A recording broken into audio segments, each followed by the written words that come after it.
All right, good morning, everybody. We're going to get into the program here. This is our, hopefully, we'll be out of these online meetings at the end of the sessions here in the spring, and we'll be back into face-to-face meetings in the fall. So we'll talk about that a little bit later here. But please, if you're on with your tablet or your pad or desktop, laptop, please mute your device and use the chat feature for any questions that you might have. So this is the Orangeburg Online TIM team meeting. You see three pictures on this slide. The lower left was a SHEP demonstration we did at a TIM team meeting in Greenville, and it was excellent learning what these guys can do, push, pull, drag, all kinds of great stuff. The SHEP guys are really talented, and they're a tremendous asset for us out on the roadways.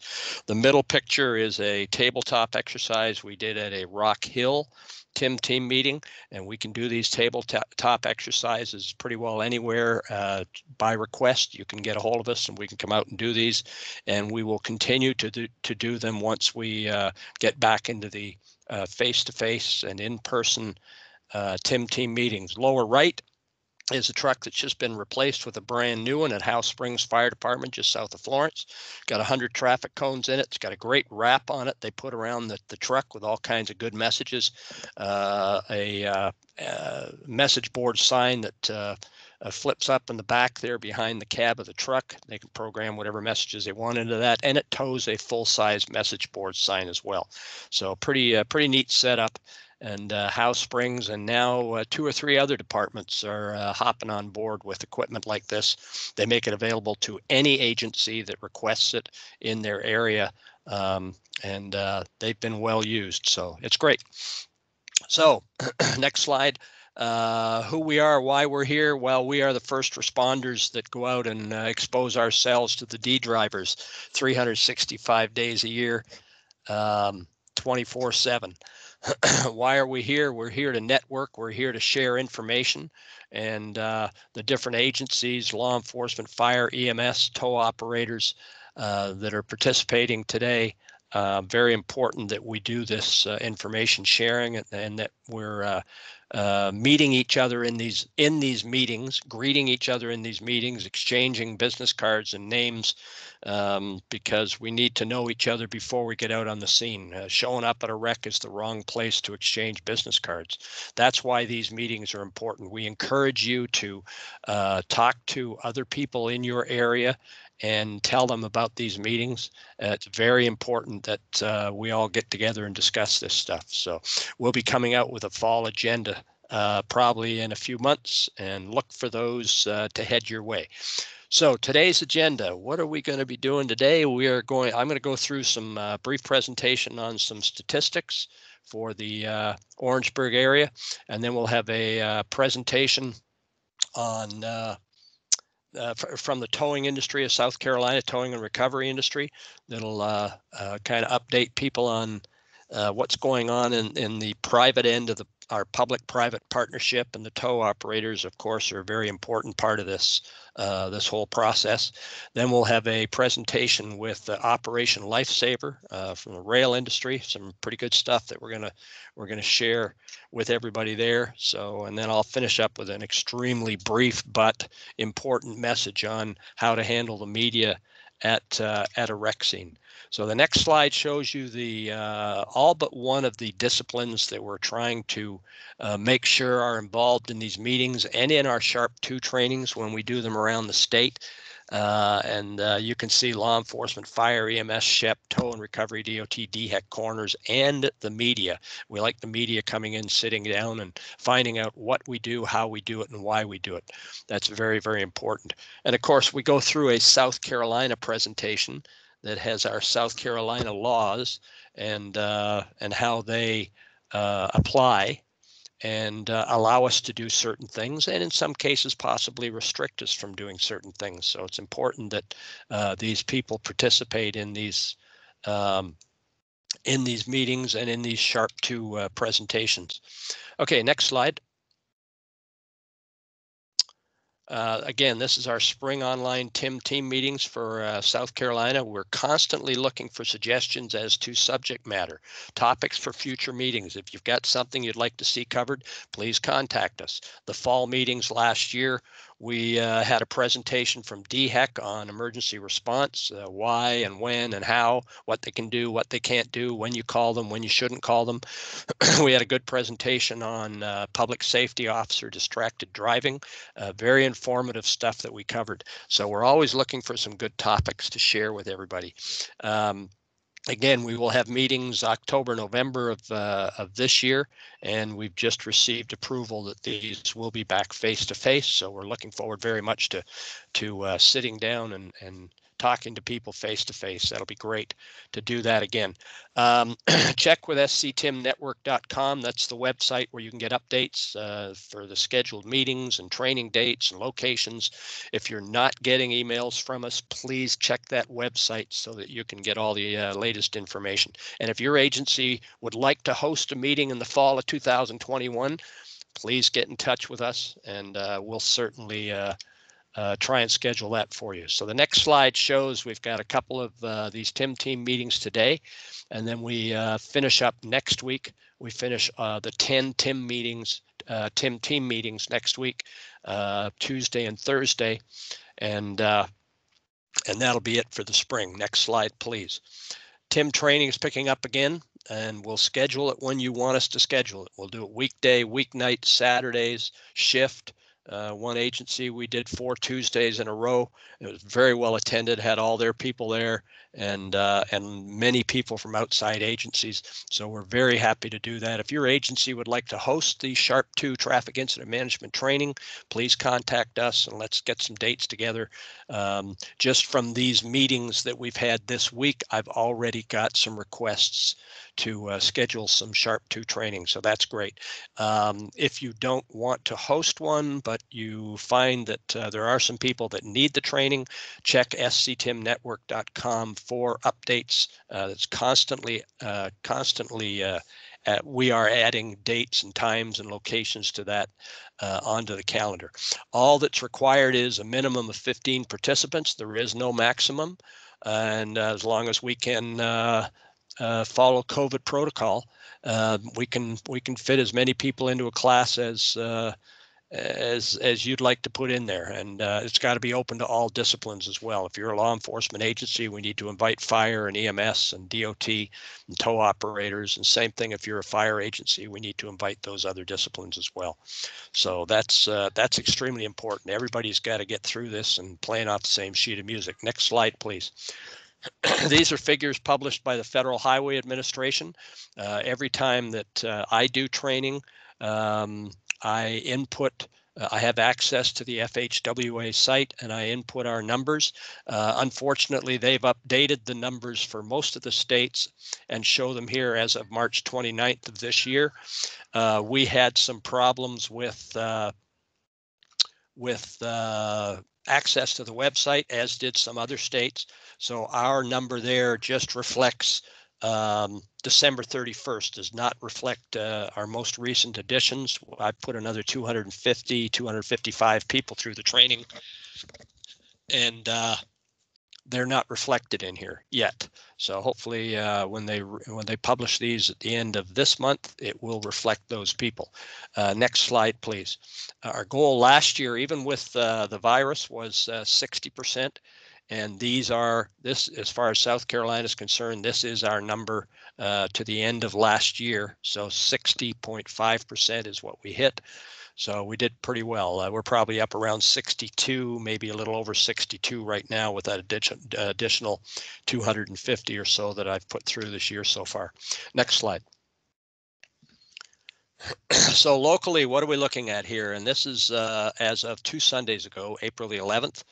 We've had numbers issued for last Sunday, so these may be up a little bit, but as of April the 11th, Orangeburg County has 10 fatalities on the roadway, Dorchester 5, and Calhoun County 3. So in that area, that's what we're looking at. And Orangeburg, I'm just looking at the December 18th sheet. Orangeburg is still at 10. So We haven't added any additional fatalities to Orangeburg County. That's good. You can see the counties in the lower portion that are the deadliest right now in our state, and those numbers have changed a little bit. Greenville's up to 23. So in a week, Greenville added 4 roadway fatalities. Horry County, Spartanburg, Lexington, Charleston, and Charleston's actually above Lexington now. Charleston's at 15. Lexington remains at 14. So a lot of fatalities out there. Next slide, please. As of April the 11th, we were at 247. We're up to 276 right now. But these numbers reflect the percentage for the April 11th figure of 247.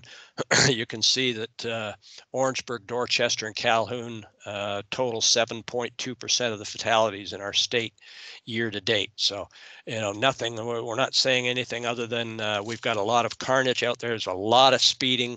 When the virus hit, the roads opened up. People were traveling at very high rates of speed. They continue to do so, even though traffic numbers have picked up. And it's just making things really kind of rough out there. Next slide, please. 511 app, if you haven't got it, you need it. It's free. It's a quick download. Right now, I think there's about a little over 500 cameras on there, message board signs. I mean, this is all live feed stuff. Where are the construction sites? What active incidents are there? Congested routes. I mean, there's a lot of really great stuff. It's constantly updated by the Department of Transportation. And that bottom line there, SCDOT SHEP roadside assistance, if someone breaks down, I mean, I made sure my wife, both my daughters have this, because if they end up on the side of the road, they tap on that and it dials star HP, either gets a hold of SHEP if they're in a SHEP response area, or the Highway Patrol, and lets those agencies know that there's a vehicle needing assistance on the side of the road. So that's a very, very important and free app. So encourage that very, very much here. So we're going to go to 2 slides down, and if you would please, Mr. Slide Master. Yep, go past that one to the next. Yeah, that one right there. Good stuff. Okay, and Janice, I know you're here, so we are going to handle control and the microphone over to you, and we look forward to hearing from you. So go right ahead. Absolutely. This full screen.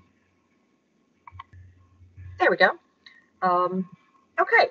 Yeah, I'm Janice Cowan. I'm the state coordinator for South Carolina Operation Lifesaver, and our mission is to share real safety education to South Carolinians and those who visit our great state to prevent motor vehicle train collisions from happening, as well as trespassing incidents along our railways. But we also certainly want to make sure that the folks like all of you with traffic incident management are doing so in a safe manner, whether you're responding to a railroad incident or another incident that may be near the railroad tracks, if it's an arrest or even a community activity. We want to make sure that you know the proper things to do and the safe way to conduct your activities. We want to all make sure that people realize that when you respond to an incident, if you're driving something that has a siren, that could possibly drown out the sound of an approaching train. Always contact the railroad if you are doing any work, any arrest, any activities that may be near the railroad, just to let them know so that you know if there's any trains in the area, and hopefully, depending on the situation, they can get those trains stopped. Another thing we really point out, and we'll talk about further, is the length of the vehicle that you're driving or the equipment. You may show up at work in your regular car, and then you go out to respond to an incident in a larger vehicle, a tow truck or a fire truck or what have you. Just remember that vehicle is longer, and you have to have more storage space on the other side of the tracks to avoid an incident in case a train came through if you were stopped. And then when involved in activities near the railroad track, just make sure you don't park too close to the tracks. Trains do overhang. We want to make sure that we're not too close in case a train does come through. this is what we're trying to prevent. This is an incident where a driver drove around the gates and unfortunately did so in front of a train. This is a relatively lightweight Amtrak train, whereas we primarily see heavier freight trains across South Carolina. But you can see here the devastation that lightweight trains had on the vehicle. And another thing to notice, if you look down the right-hand side of this train, you don't even see the intersection where it happened. Where was that car crossing the railroad tracks? You can't even see it. There's a small light at the very, very back that we think might be the roadway, but you can't really tell where it happened. It just shows the force that these trains do have and how much damage they can have on cars. So every 3 hours, a person or vehicle is hit by a train somewhere in the United States. And these outcomes involve human factors where you have injuries and fatalities. Additionally, they have heavy property damage and can certainly have environmental impacts on our communities depending on what that train is carrying. As far as our statistics are concerned, unfortunately in 2019 we did have a slight uptick in the numbers that we saw at motor vehicle train collision situations. But as you can see throughout our history, which will be 50 years next year for Operation Lifesaver itself, we've had an 83% reduction. So with partnerships with people like you, with school bus driver education, with driver ed, with trucking companies, we are making a difference and we are getting this message out and trying to head in the right direction. As we know, 2020 was an unusual year, more people working at home, less people traveling for vacations, and we did have quite a drastic reduction in the number of crashes in 2020. Of course, we anticipate that number will inch back up as the economy gets better and people are going back to work and getting out and doing other activities. As far as trespassing, we also did have a slight reduction in trespassing numbers. Again, I think that's partially because of COVID. And as we start to venture back out more and more, we've got to double down on our efforts to remind people that railroad tracks are not sidewalks or shortcuts. So how do we get this information out to the public? We remind people of safety tips about railroad tracks and trains. One of the things is to remind people that any time is train time. Trains can come on any track from any direction, 24 hours a day, 365 days a year. And as Jeff mentioned, certainly incidents happen around the clock as well. So we need to be very careful when responding to the cries for help from other people, that we are always expecting a train when you're on route to an incident, whether it involves a train or not. There may be one crossing those tracks. Another thing to remember, and it is common sense if you think about it, that trains just can't swerve to avoid a collision with something in front of them. So that takes it into effect if you try to beat the train, or if you have stopped for traffic on the other side of the track and you may be straddling the track. Trains cannot swerve left or right. They have to stay on those rails. So we need to make sure that we heed the warnings and listen and look for a train before crossing. Of course, trains can't stop quickly. They're very heavy. It takes about 200 feet for a car to stop, 230 for a school bus, 300 feet for a tractor trailer. So that's 1 football field. A commuter train such as Amtrak, about 2 football fields or 600 feet. But the trains that we see here in our state most likely are heavier freight trains, and it can take them over 5,280 feet to stop, which is a mile. An engineer can't see the end of a mile. They cannot see the end of what we call 18 football fields, which is the equivalent to that mile. So they wouldn't even know that someone was stuck or stalled on the tracks or straddling the rails, so they wouldn't know to put their train in emergency to stop. So it really falls in our hands to make sure that we stay out of the path of the train.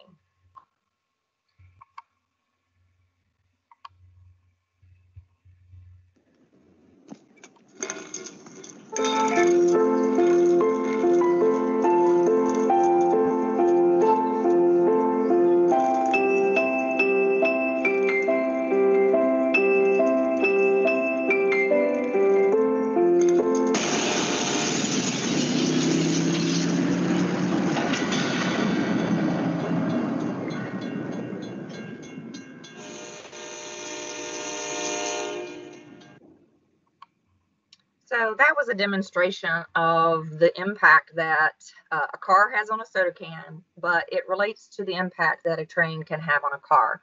We have a weight ratio of 4,000 to 1 when we compare train crashes to automobiles. So 12 million pounds to a 3,000 pound car is the same weight ratio as a 3,000 pound car is to a soda can. And of course, we know what happens. We just saw when you roll over a can, there's just immense damage done. So we want to stay, again, out of the path of that train. Trains are heavy, and when you consider roadway incidents between two motor vehicles, of course, we consider a truck as a very heavy object. But as you can see in this crash photo, unfortunately, the train has so much more weight and has so much impact on even the heavy truck. So we want to make sure that these truck drivers are also aware to be safe and not cross in front of the trains. In this particular case, if you'll look down the train on the left-hand side, you can barely make out the roadway. There's a raised intersection there, and that is how far the train pushed that truck. So quite a lot of impact. This is an initiative that we are really pushing lately based on a relatively new sign that has been implemented and placed at all railroad crossings.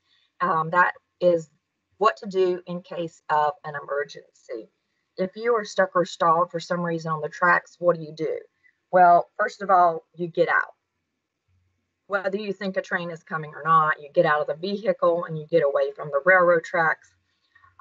If a train is approaching, you get out of the car and you run at a 45-degree angle towards the train. Of course, the reason for that is that the debris field from your own vehicle will be going in the direction of the train, and you don't want to be hit by parts of your own car.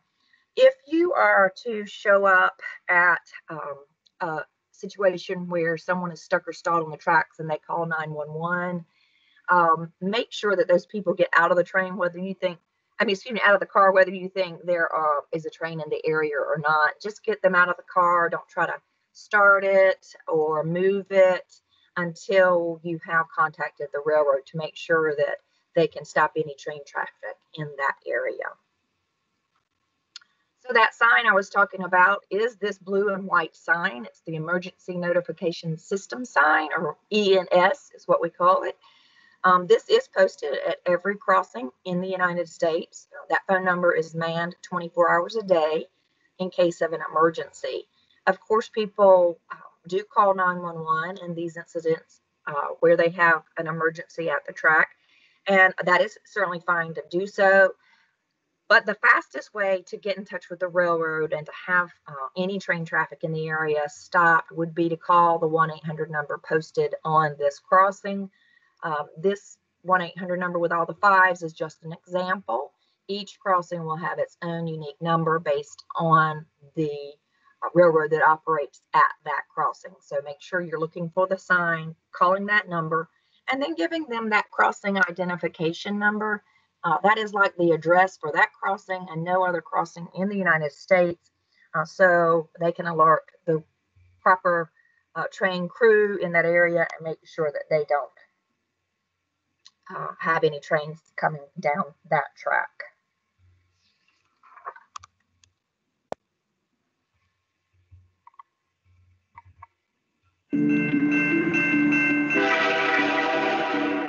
Do you know what to do if you're stuck on the railroad crossing? Get out of your vehicle.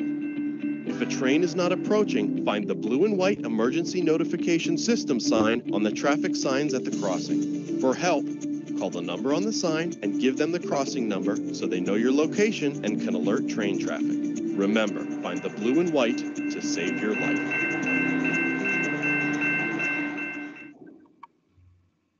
And of course, if for some reason that sign has been vandalized or removed, we always instruct them to please call 911.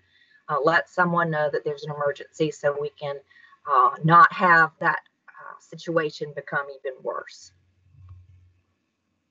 So that's one sign, but of course we have a lot of signs at our crossings and up to them that indicate you're approaching a railroad crossing. The railroads work with road authorities to put up the proper and appropriate signs at that location. Passive signs that we have are the round yellow advanced warning sign.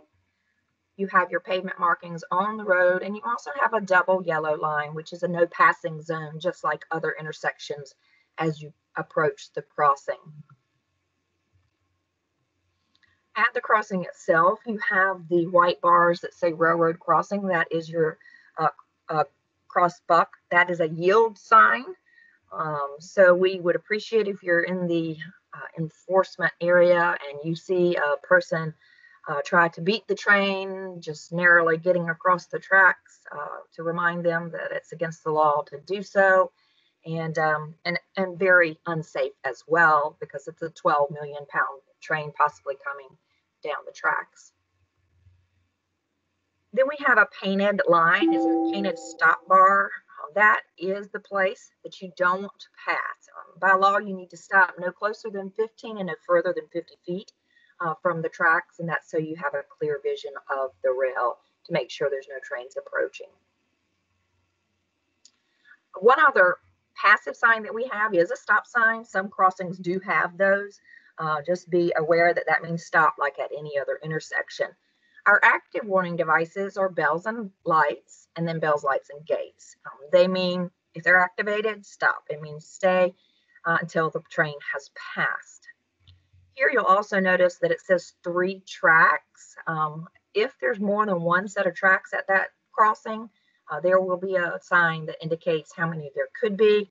So if there's 3 tracks, for instance, then common sense says there could be 3 trains.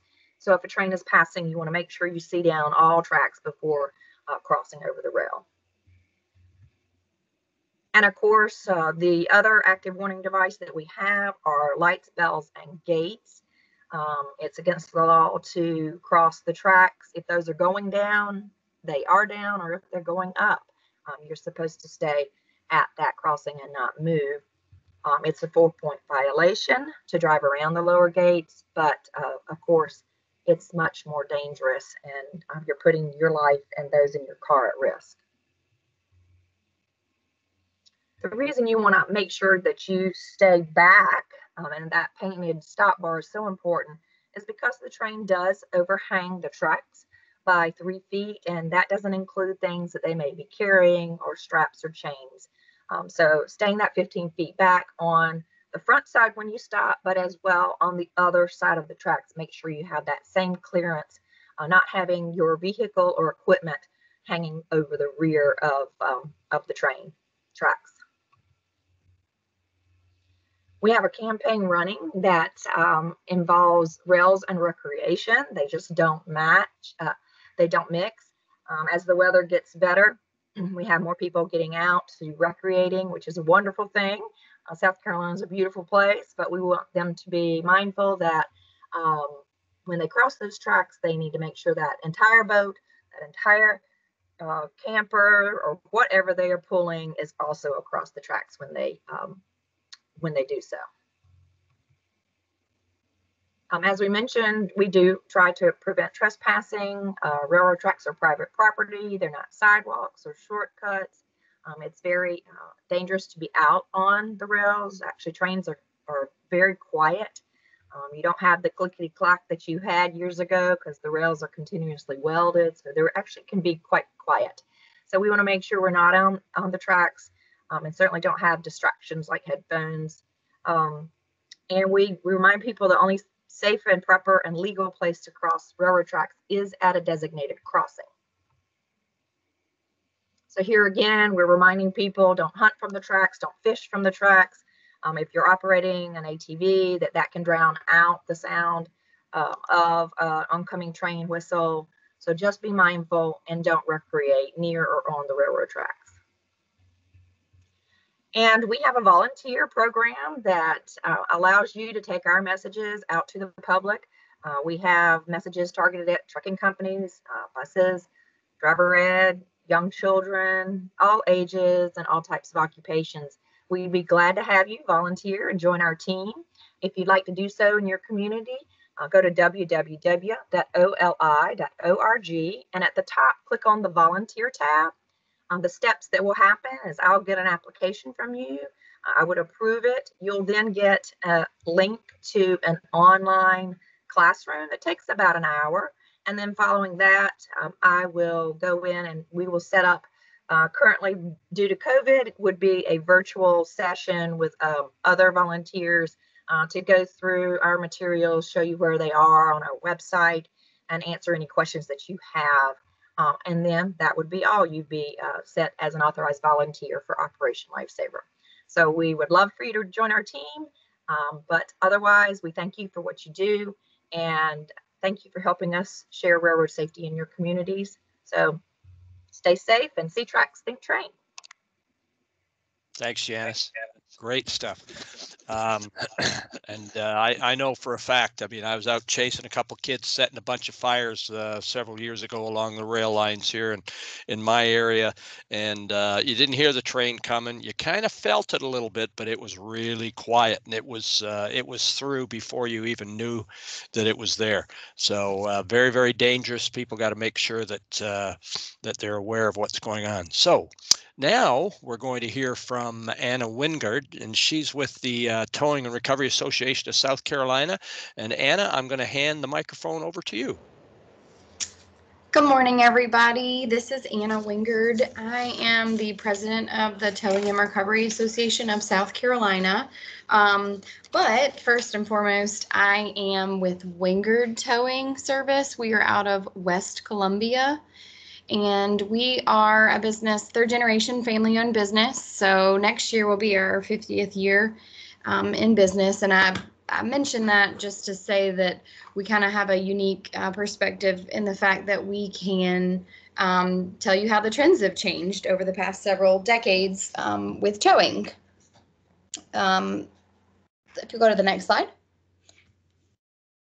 So towing services provide some sort of a service, and we'll talk about that at a rec scene. And I just wanted to provide our perspective.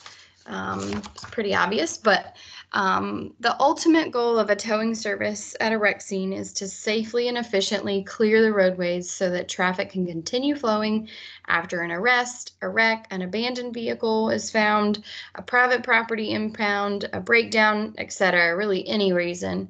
But by working together optimally with the local towing service, all agencies on scene can keep chaos and confusion to a minimum, as well as reduce the chances of any additional wrecks and reduce the economic burden that major traffic congestions can cause a local community. So there are studies out there that have tied in together the negative economic impact that traffic congestions cause. So if people are sitting in traffic for 15 minutes versus 3 hours, that can be directly tied to more of a negative economic impact. So people are going to be missing their flights, they're going to be missing their doctor's appointments. So that inefficiency that kind of rebounds off of an inefficient rec scene really has some pretty significant reverberations. So that's, of course, we want to be safe on scene and get it cleared as quick as possible. But also, again, there's things that it could impact later on. So just yet another reason why it's important for us all to work together. Next slide. So I do represent our state, But I did kind of want to mention something that our state is just like most every other states in our nation. So the towing industry is one of the very few industries in the entire nation that is approximately 95% ran by small family-owned businesses. I've really tried to rack my brain and ask other people, are there any other industries like ours that are really, really primarily run by small businesses? And I really can't think of any. Even if you think about farms, a lot of those have turned into franchise owned or large corporations. So anyway, so there are a few towing services out there that are run by government agencies, like the New York Police Department. They do have their own tow trucks. City of Columbia operates one as well. So there are some that run their own government run towing services, but it's pretty rare. So my point in all this is to say, when you're looking at a towing service, remember that we don't operate like fire, EMS, and police agencies for the most part. We don't have a budget at the beginning of the year that we can go spend money. We have to make that in order to continue to operate and then continue to operate efficiently. So you may see one towing service that is operating with one man and one truck. But then the next towing service that responds on rotation might be, a large business that has 30 tow trucks, and they range from heavy duty to medium duty to light duty.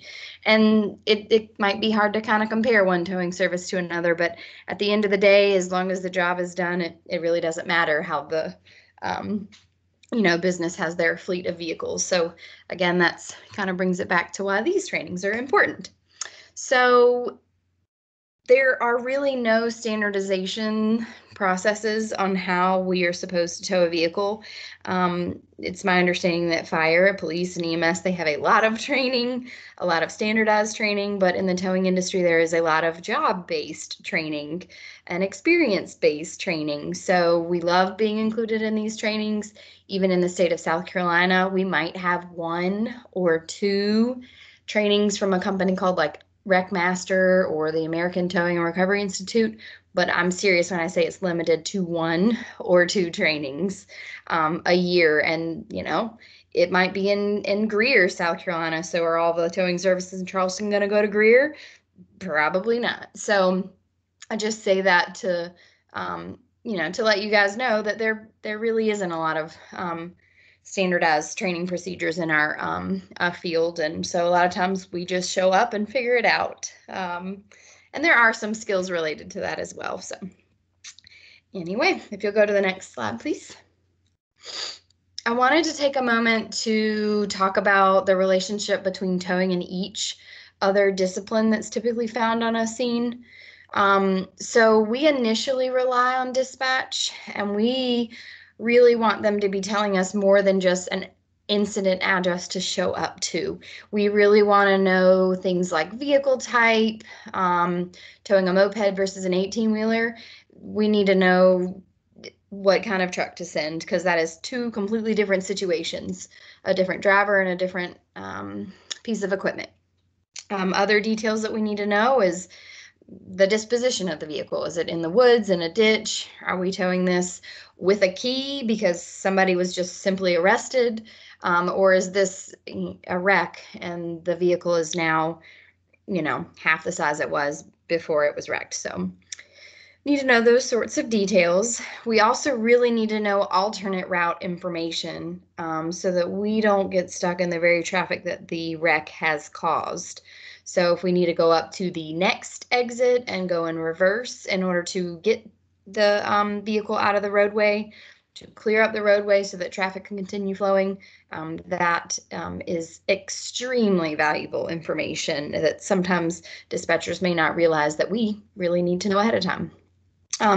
So in turn, dispatchers rely on us to provide accurate ETAs, and sometimes that trickles down to we can't give you an accurate ETA if we don't have an accurate address, if we don't have an accurate depiction of what's at the scene. But towing services should not be telling you what you want to hear and telling you I'll be there in 10 minutes and it's really 35 and 40 minutes. We should be providing accurate ETAs.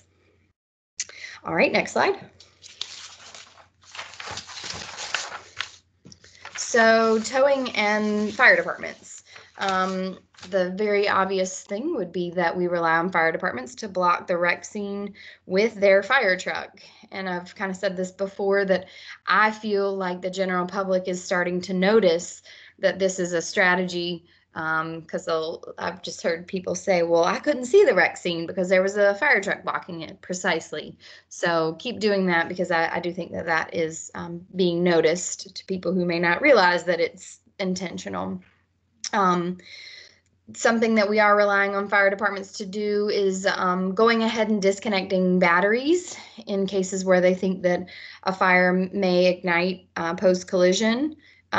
This is kind of an area that we as towing services want to explore too. We're just hearing more and more cases where vehicles are catching on fire when they're on the back of the flatbed, when they're going down the road 20 minutes after a wreck has occurred. So I left this next part blank because I would like some feedback from some fire departments on how they specifically rely on us. I'll say this again later, but in my opinion, and I try not to speak on their behalf, but they do rely on us to clear the roadway. A lot of times fire departments, they have extra manpower, and so they're already cleaning up the scene for us. But at the end of the day, it is a towing service's responsibility to sweep up any glass, remove any bumpers or any remaining debris on the street so that no one driving by gets tires impaled or anything like that. All right, next slide.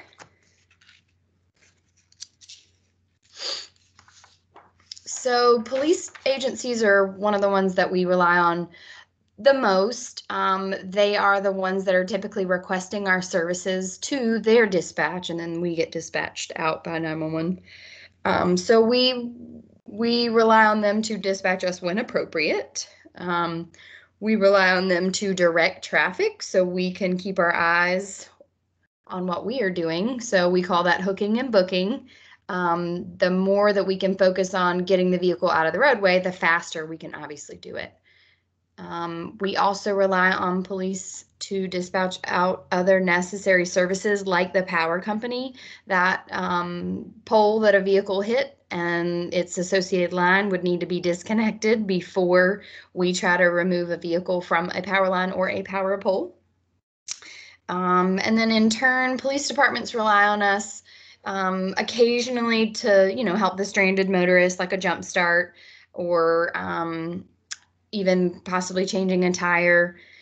We can help unlock vehicles in non-emergent situations, and I just stress that because we are definitely there to help, but please do not call us and, we show up 30 minutes later and there's a child that needed to get out of the car much sooner than that.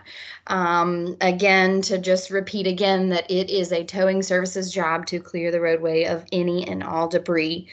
So a police officer should rely on us to do that and should remind us to do that if it appears that a towing operator is not going to do it or has forgotten to do it. So.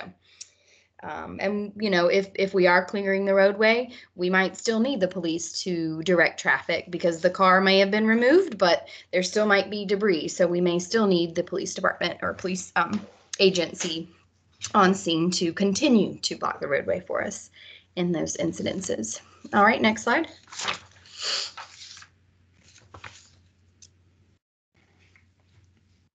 So towing services and EMS providers, we really rarely even see EMS for the most part because they have already taken away the person in the ambulance that was involved in a wreck scene that needed additional medical help. Occasionally, we would like to give our business card to someone in the back of an ambulance so that when they get done at the hospital, they know to contact us about their vehicle, that sort of thing. Because I know that sometimes people come out of the hospital 2 weeks later and they have no idea where their car is. They don't know who to call, that sort of thing. So a lot of times, at least we tell our drivers with our company, if you do see somebody in the back of the ambulance, please give the ambulance driver our card to maybe put it with their wallet or put it with their belongings just as an extra convenience for them at a later time because they need to be worried about their health at that time. But it certainly doesn't help that when you get out of the hospital, you don't know where your car is. So that is one way we would like to kind of rely on EMS to get additional information to the driver of a vehicle. All right, next slide, please. So I've kind of talked about what we already do at the wreck scene, but just upon arriving at the wreck scene, please know that tow operators, it is their job to report to whoever is in command of the incident. Tow operators should never, ever be in command of an incident. They should always take directions from someone else. We don't want to be responsible for that. We only want to be responsible for the car and following directions very well. So we do feel like we are an important part of the overall unified command operation. We are not the first to report, but we are the last. We are there to finish everything up so everybody can go home safely. So again, it's just, I can't say it enough that everyone working together creates a focus of safety and quick clearance for everyone. And that's, again, why these trainings are so important to us and everybody who is working on the scene. Next slide, I will talk about kind of what's new with towing services. If you've been around for a while, you might remember the days that we were using radios to dispatch, and the drivers would write on a little notepad where they needed to show up to. And we didn't have GPSs in vehicles, and we didn't have those GPSs on our phones. So I'll tell you, even our company, we just got rid of radios, I want to say the beginning of 2020. So, I mean, we were even still using them.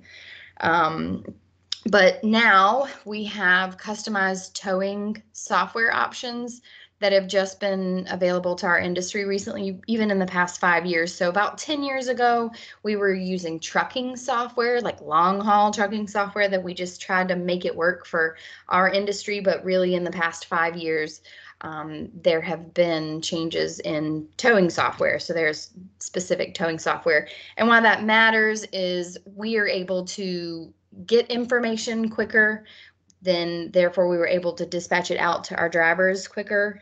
They can just see all of the information on an app on their phone and then go ahead and, click en route on their phone, and their GPS on their phone can just take them straight to the scene. So the reason why that matters is we're able to provide faster response times so that we can respond to a scene quicker.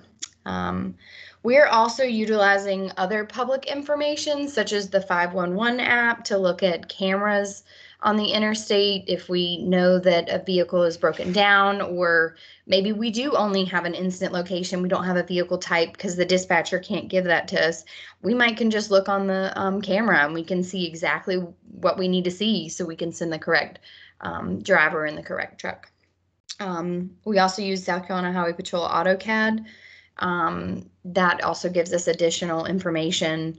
And sometimes it gives us different information than what the dispatcher gave us. So we have to call back and get clarification. But it is definitely something that a lot of us utilize. And it's available to the public, not just us. So for the last time, I'll mention that trainings like these TIM courses are very, very valuable to the towing industry. And so we hope that in turn makes us more valuable to the other agencies on scene. If, like I've said, the towing industry has very limited training opportunities. So if you do have a local training at your fire department on Jaws of Life, or disconnecting batteries or anything like that, unlocking vehicles, please include the local towing services in your area. We could benefit from it, and then you guys might be able to benefit from it in turn. I was just telling Jeff Allen that locally, we are often requested by the local fire department to supply vehicles for them to practice Jaws of Life on, and we can do additional training together at that time. So just don't forget about the towing industry when you have some of your local trainings at your own office, because I do think it would benefit everyone. So the next slide just is an opportunity for you guys to ask any questions. I'll put my email in the chat if you want to ask something today or later, whenever. Since I am with the Towing Association, if I don't have the answer, I can ask around to anyone across the state. for any answers that you might be seeking. But I really appreciate being here this morning and you guys having a listening ear. So thanks so much. Thanks, Anna. Glad you got a problem that I have quite a lot. Glad you got your internet stuff sorted out. Mine, yes. I got a couple little lights that flash away on this router here, and every once in a while they go steady or they go off, and that's when I know I no longer have internet. And then you just sit and wait for it to click back on. Yep. We are at the mercy of technology. What did we ever do before we had all of this stuff? But anyway. Okay, let's talk briefly about handling the media. We've got a little bit of a brief presentation here. There are 3 or 4 slides that we can look at a situation, great little situation down on I-75 just outside of Naples, Florida. If we can go to the next slide, that'd be great. So we see that we have an incident in the southbound lanes of I-75, and they got the cones out, they got the arrow board out there. They've got the ends. It looks like they've got a pretty good handle on this incident, transitioning traffic from lane 3 into 2 and 1. However, the problem is, as we strongly promote in the Sharp 2 training, anyone and everyone who is responding to this incident should be on the, in this case, the incident's on the lane 3 and the right shoulder of southbound. Everybody should be on the right shoulder, and media should be downstream on the southbound side. What happened here is the media came up and on the northbound side, parked their van, put the boom up, and they're now doing, I guess, a live remote from this wreck scene. Look at the traffic queue behind that van. We had a problem, or we have a problem on the southbound lanes, and now because that van's set up on the left shoulder of the northbound lanes, we have a problem on the northbound side. Next slide, please. Here's a look at the traffic queue. So this is upstream to the media van. You can see traffic's flowing wide open downstream from the incident, but we've got a heck of a traffic queue building up behind this media van. That's a problem. It may just be a property damage crash as far as the initial is concerned on the southbound side, but we're creating such a traffic jam and traffic queue on the northbound side, we could end up with secondary crashes that can even be far more serious than the initial incident. Next slide. Now you can see if we remove that media van, what happens to the traffic on the northbound side. So again, we emphasize strongly that everybody that's responding to this incident be downstream. Once the initial upstream vehicles are set up, everybody should be downstream on the same side of the road, on the same directional pathway as the incident itself. And this is what happens. This slide is what happens when we all train together. The slide prior to this is what happens when we don't train together and when we don't have a good relationship with the media. Next slide, please. So we must always expect, if we've got a wreck out there, we can expect the media to arrive. I mean, it's just going to happen. Plan a media staging area. I mean, I was a PIO for 10 years and we had some pretty nasty stuff out there on the interstates and elsewhere. And we always would plan a media staging area. And if you've been through any PIO training, you know that that's an absolute necessity. The media has a job to do. They got a boss to report to, and they need to do the job.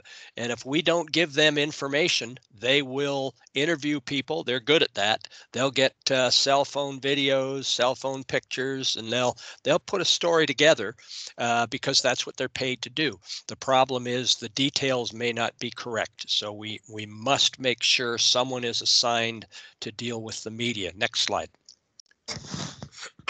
So they use social media. We need to use social media. Twitter, anything that Nixle, anything that the agency's familiar with. If you're not familiar with it, we need to get familiar with it. Put out an initial post and then regular follow-up posts, update the info, where to stage, where to meet the PIO on scene.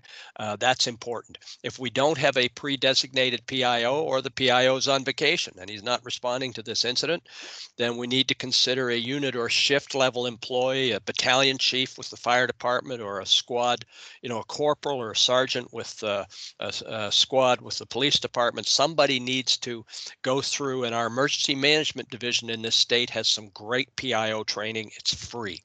So it's a good idea to put people through that so that they have a good understanding of how to deal with the media when they show up on these scenes. Very, very important, because we've got to control the flow of information and the tone of the story.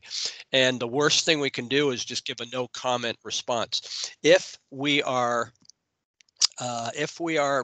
trained in handling the media properly, they can help us. They can really be a benefit for us at these wreck scenes, as far as understanding the what, the why, the how, and promoting things like slow down, move over laws and some of those things. So it's very, very important that we work closely with the media. Next slide, please. SC Tim Network, we are on Facebook, we are on Twitter, and the lower right you can see sctimnetwork.com. Please like us on Facebook, talk to us on Twitter, check with sctimnetwork.com, and there's any schedule coming up, scheduled training or team meetings. They'll all be listed there. And I know we've got one coming up, got a training coming up next month, I believe, in Aiken County at the Montmorency Fire Department. So you can go to the schedule and have a look at that and plug in. I mean, please register. It's important that you register. In the event that we don't have the required 15, we need to get a hold of people and let them know that the class will not go, so they don't drive a distance and show up and then guess what? Nothing there. So next slide. And there's our contact information, Ray Parker, and you can see he's participating in the program this morning. Ray Parker is the South Carolina Department of Transportation TIM coordinator, and the South Carolina Department of Transportation is responsible for this program statewide. They've taken on the financial responsibilities here, and we work closely with them. And thank goodness that they're continuing this program, because this is important. This training, these meetings, all of this stuff is important. You've got Ray's email address, his phone number, and then you've got my email address and phone number in the bottom of that. So I think we're ready to wrap up. We're sitting at right about an hour, which is great. That's what we want to do with these meetings. So for those that joined us, thank you very much for being here. And again, keep checking with sctimnetwork.com, and feel free to plug into meetings or training or promote people that need the training to do so. And we look forward to seeing them there. So other than that, everybody stay safe.